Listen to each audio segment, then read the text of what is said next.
Olá, bem-vindos à série Genética e Doenças Raras do programa Rare Disease Academy, uma realização da Educare e curadoria científica da Casa dos Raros. Esta é uma série educacional e informativa sobre doenças raras, desenvolvida para todos os atores do ecossistema de saúde e interessados no tema. Eu sou Roberto Giuliani, médico geneticista, cofundador e diretor da Casa dos Raros, head de doenças raras da DASA Genômica e professor titular do programa de pós-graduação em Genética e Biologia Molecular da URGS. A Casa dos Raros, um centro dedicado à pesquisa e à assistência a pacientes com doenças raras, desempenha um papel crucial no acolhimento e cuidado dessas pessoas, bem como na disseminação do conhecimento sobre condições que são pouco conhecidas. Essa missão encontra sinergia com a série Genética e Doenças Raras, realizada pela Educare, que busca ampliar a compreensão e conscientização sobre esses temas por meio de conteúdos educativos e informativos. Juntas, essas iniciativas reforçam a importância da ciência, da educação e do suporte humanizado para melhorar a qualidade de vida dos pacientes e fomentar avanço no campo das doenças raras e da genética. Agradecemos ao UCB e aos demais apoiadores da série Genética e Doenças Raras. E para esse episódio iremos debater sobre encefalopatias epiléticas na síndrome de Dravet. E convidamos o Dr. Sócrates Salvador, neuropediatra e preceptor da residência de pediatria e neuropediatria do Hospital da Criança Conceição, do Grupo Hospitalar Conceição de Porto Alegre. Seja bem-vindo, Dr. Sócrates. Obrigado, Dr. Roberto. Quer dizer que é um prazer eu estar aqui hoje nesse dia. Me dá uma certa nostalgia esse momento, lembrando o meu início da trajetória como médico lá no terceiro semestre da graduação, na qual a cadeira de genética médica foi o nosso primeiro contato, e durante toda a minha trajetória as doenças raras foram sempre importantes, foram momentos de muito interesse. E tá aqui hoje falando sobre a síndrome de Dravet, acho que vai colaborar muito para o entendimento dessa condição, que eu acho que é o objetivo principal desse nosso bate-papo. Pois é, acho que a genética e as doenças raras têm bastante a ver com a neurologia, particularmente com a neuropediatria, então vai ser bem interessante a gente conversar dentro dessa série Genética e Doenças Raras, né? Então, diga-me assim, o que é epilepsia, né? E quais são as causas dessas epilepsias? Epilepsia em si, na verdade, não é uma doença só, né? É um conjunto de condições crônicas neurológicas na qual, então, eu tenho uma atividade cerebral irritativa, exagerada, sincrônica, que pode ser, então, ou localizada ou generalizada, que vai se manifestar geralmente com alguma alteração motora, né, que daí vai ter aquela denominação da crise convulsiva. Mas também pode, em alguns casos, ter alguma manifestação sensorial ou comportamental, como, por exemplo, a gente vê na crise de ausência, no qual a gente tem uma parada comportamental que dura alguns segundos, depois o paciente volta.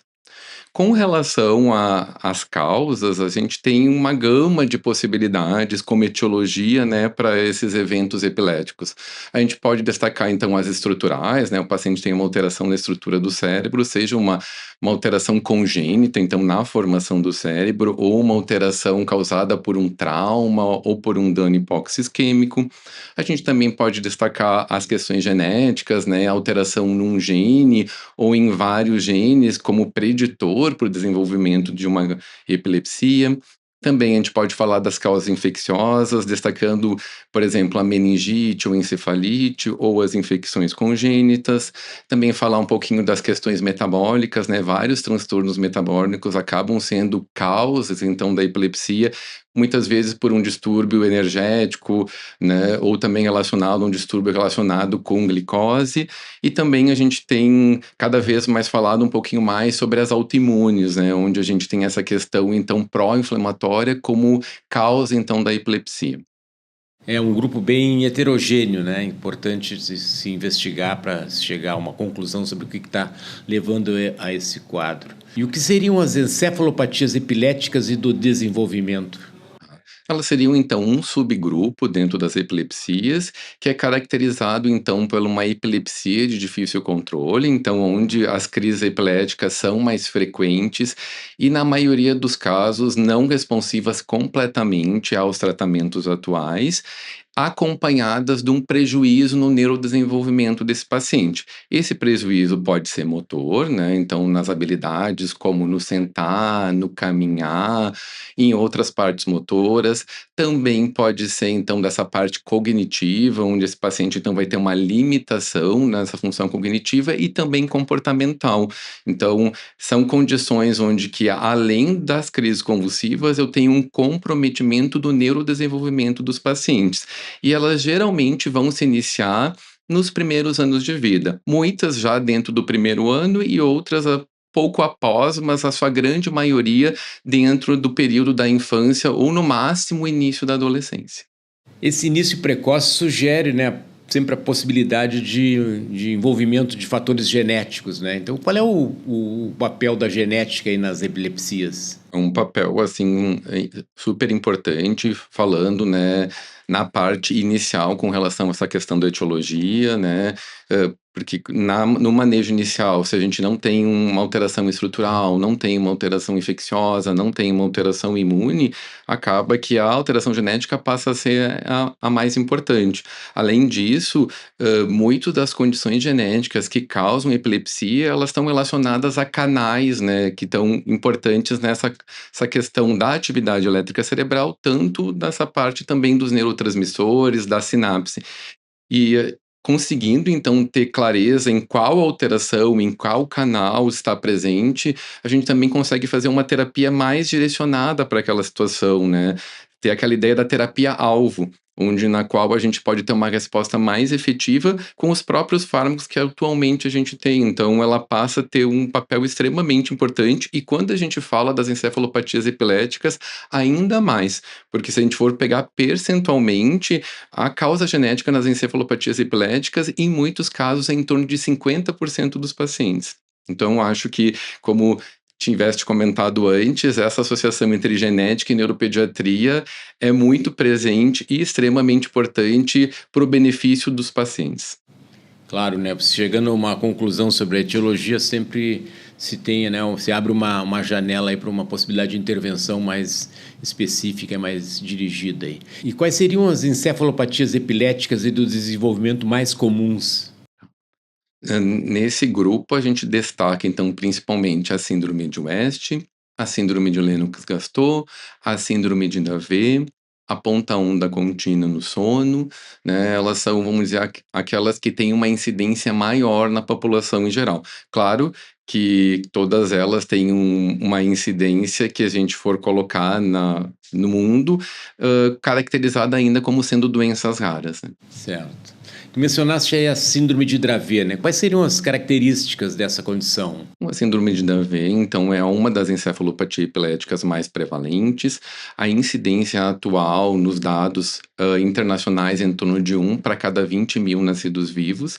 Ela foi descrita a primeira vez em 1978 pela neurofisiologista Charlotte Dravet. E daí, então, que a partir dessa primeira descrição, o nome dela, então, ficou fazendo parte da síndrome.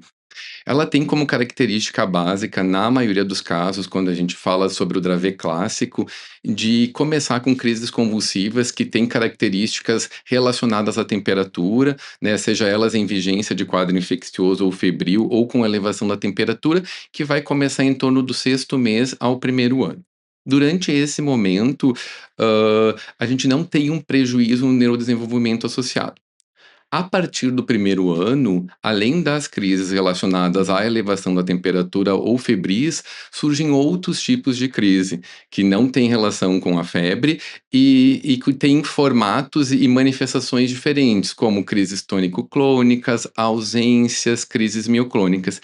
E a partir desse momento, onde eu tenho uma mudança no padrão das crises, eu passo a ter um prejuízo no neurodesenvolvimento desses pacientes e que acaba sendo muito marcado.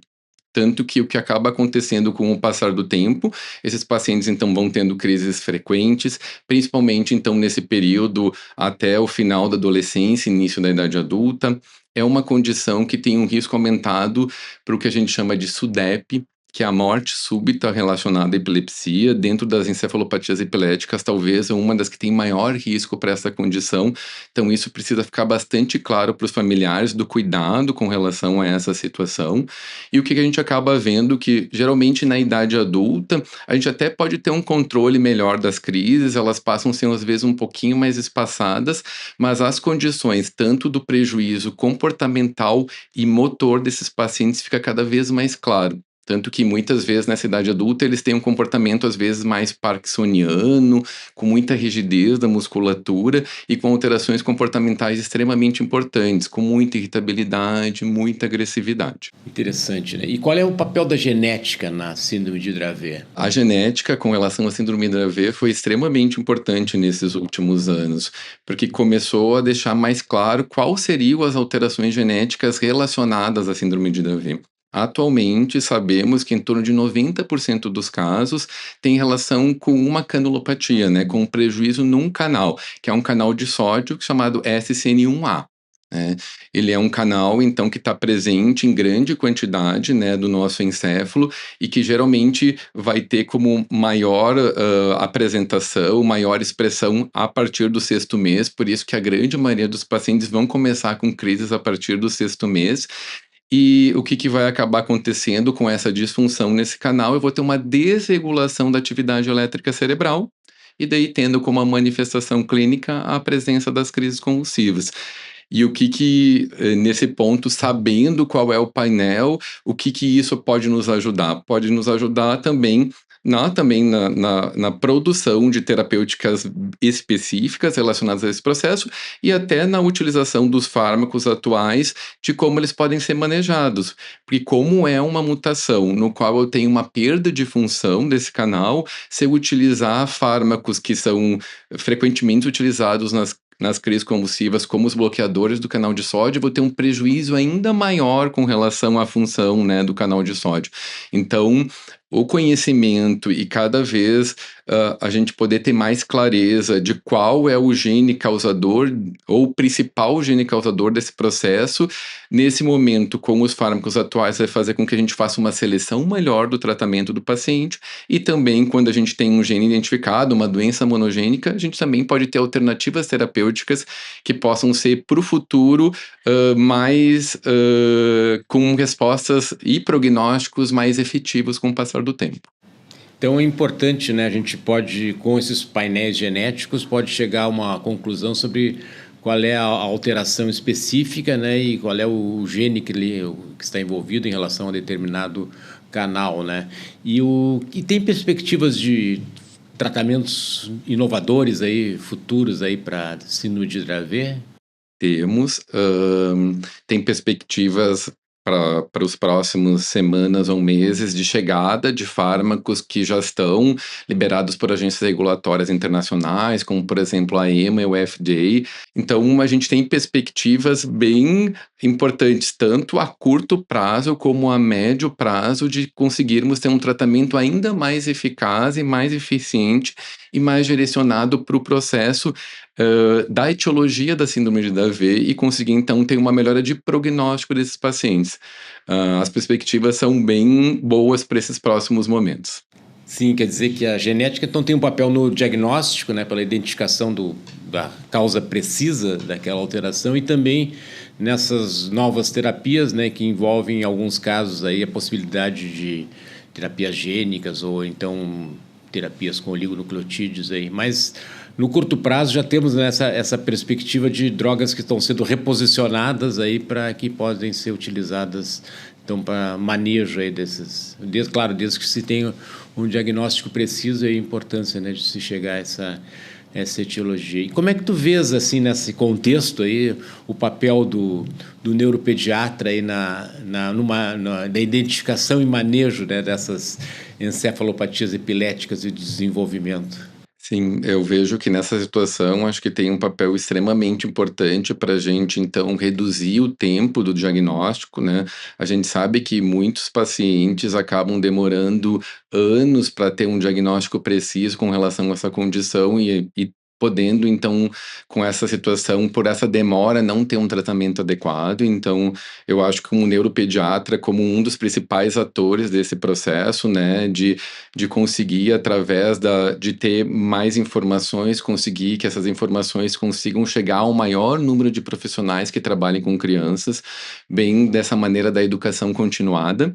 E também, eu acho que também nessa questão do protagonismo, né, com relação na parte do tratamento, conjuntamente, né, com a genética, para a gente trabalhar junto, né, nessas novas pesquisas, para a gente conseguir, então, avançar mais ainda com relação nesses tratamentos alvo, com medicações específicas que vão atuar bem no canal como o principal prejuízo da condição. Eu vejo também muita sinergia, né, entre o trabalho aí do neurologista, particularmente do neuropediatra, e com a genética, né, e nesse ecossistema das doenças raras, hein. Uma vez que o caso chega no neuropediatra, ele vai ter, claro, um caminho relativamente curto até chegar ao diagnóstico e aí o manejo. Mas vamos pensar um pouco antes, assim, que mensagem terias para os pediatras em geral, né, sobre a possibilidade de identificar mais precocemente a síndrome de Dravet? Eu acho que é muito importante a gente falar um pouco sobre isso mesmo, porque a chegada no neuropediatra pode demorar um tempo bem razoável, né? Então, também se o pediatra, que é o médico que vai ter o primeiro contato com a criança, conseguir, então, ter um discernimento se esse paciente tem um risco maior para desenvolver uma encefalopatia epilética, eu acho que poderia ser interessante. Acho que uma das dicas que eu poderia dar nesse momento é lembrar, então, que pacientes que iniciam, então, com crises febris dentro do primeiro ano de vida poderia ser uma dica, né? A gente sabe que as crises febris, elas podem ser relativamente frequentes nas crianças, em torno de 2 a 3% da população infantil até os 5 anos geralmente pode ter crises convulsivas febris, mas elas geralmente ocorrem um pouquinho mais velho, um pouquinho depois do primeiro ano, 1 ano e meio de vida, né? Então, um paciente que começa dentro do primeiro ano, principalmente entre o 6º mês e o primeiro ano de vida com crises febris, e essas crises febris têm uma frequência importante, porque geralmente quando são as crises febris simples, nesses pacientes que não têm nenhuma condição de encefalopatia epilética, o máximo que a gente acaba tendo, na grande maioria dos pacientes, é em torno de 2, 3 crises durante esse período de maior risco, que são os primeiros 5, 6 anos. Um paciente que dentro desse período de 6 meses já tem mais do que esses eventos, eu acho que é um sinal de alerta para a gente pensar nesse tipo de situação. E nesse contexto, assim, pensando assim, mais geral em educação, em saúde, em conscientização sobre doenças raras, como esses programas poderiam impactar a jornada do paciente com a síndrome de Dravet? Eu acho que eles podem impactar bastante, até porque pensando, por exemplo, em Brasil, a gente tem um país muito continental, né, onde também a chegada da informação, muitas vezes presencial, acaba sendo um pouco difícil. Então, principalmente pensando nessas situações onde que a gente tem uma liberação desse conhecimento podendo chegar via então podcast, via Instagram, via esses meios de comunicações mais amplos, eu acho que a gente consegue, então, ter essas informações para maior número de pessoas e muitas vezes chegando até para as próprias famílias que podem estar dentro de um paciente, né, com seu filho, com o seu neto, ou com o seu ente próximo, né, com algumas das características que a gente está relatando, né, nesse bate-papo, e isso também fazer sinalizar com que eles possam, então, procurar um atendimento no local mais próximo e, a partir disso, então, dar o start nesse processo do diagnóstico e acompanhamento. Então, eu vejo como parte fundamental, principalmente quando a gente está falando em doenças menos conhecidas, né? As doenças raras, elas são raras de maneira individual, mas conjuntamente elas não são raras, né? Elas pegam um percentual não tão pequeno da população e a gente sabe que a questão do conhecimento sobre elas é o que tem feito muita diferença com relação aos nossos pacientes. Certamente, a gente não diagnostica aquilo que não conhece, né? E um papel, assim, um fator importante no diagnóstico é o teste genético, né? Nós vimos aí. O que seriam, assim, hoje as principais barreiras para os pacientes terem mais acesso, né, aos testes genéticos? Eu acho que neste momento atual, ainda mesmo que isso tenha reduzido nesses últimos tempos, até porque ampliou os locais que fazem esse teste, seria o financeiro, né? A gente sabe que para um percentual razoável da população brasileira, o valor, né, para fazer um painel genético de encefalopatia epilética ou um exoma nem sempre é acessível. Então, a parte financeira, eu acho que ainda é a principal barreira e também associada também à chegada a um profissional que consegue também fazer uma solicitação de um exame adequado, né? Porque muitas vezes pode pedir exames que também são desse cunho mais genético, mas que não vão ser importantes para o diagnóstico daquela condição, né? Então, também a barreira do desconhecimento associada com o financeiro, elas são barreiras que têm impactado para que o acesso aos pacientes do teste genético ainda seja aquém do que a gente gostaria. Perfeito, né? A questão de a boa indicação, né? E o acesso, né? Nesses casos em que o teste está bem indicado e que pode realmente trazer um benefício em termos de identificação do diagnóstico. Então, acho que conversamos aí sobre as encefalopatias epiléticas do desenvolvimento, e particularmente sobre a síndrome de Dravet.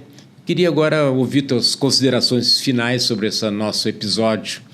Queria, então, novamente agradecer. Acho que esse processo que tivemos hoje, desse bate-papo, eu acho que ele faz parte desse caminho, né, para a gente conseguir, então, ter um melhor entendimento sobre essa condição e, a partir disso, então, conseguir melhorar a qualidade de vida dos nossos pacientes e ter tratamentos mais eficazes. E dizer que sinto muito feliz e lisonjeado de estar fazendo parte desse processo para a gente conseguir mais pelos nossos pacientes. Muito obrigado, Dr. Sócrates Salvador. Realmente acho que foi um episódio bem esclarecedor, trouxe muitas informações, né? E ao final, como colocaste, ainda vai beneficiar a comunidade de pacientes com essas encefalopatias epiléticas e do desenvolvimento, e particularmente, né, das que têm a síndrome de Dravet. Agradecemos a todos os apoiadores da série Genética e Doenças Raras. Agradeço a audiência, convido você a assistir os demais episódios da série Genética e Doenças Raras no eduprimebrasil.com.br, a plataforma de streaming da Educare. Até o próximo episódio.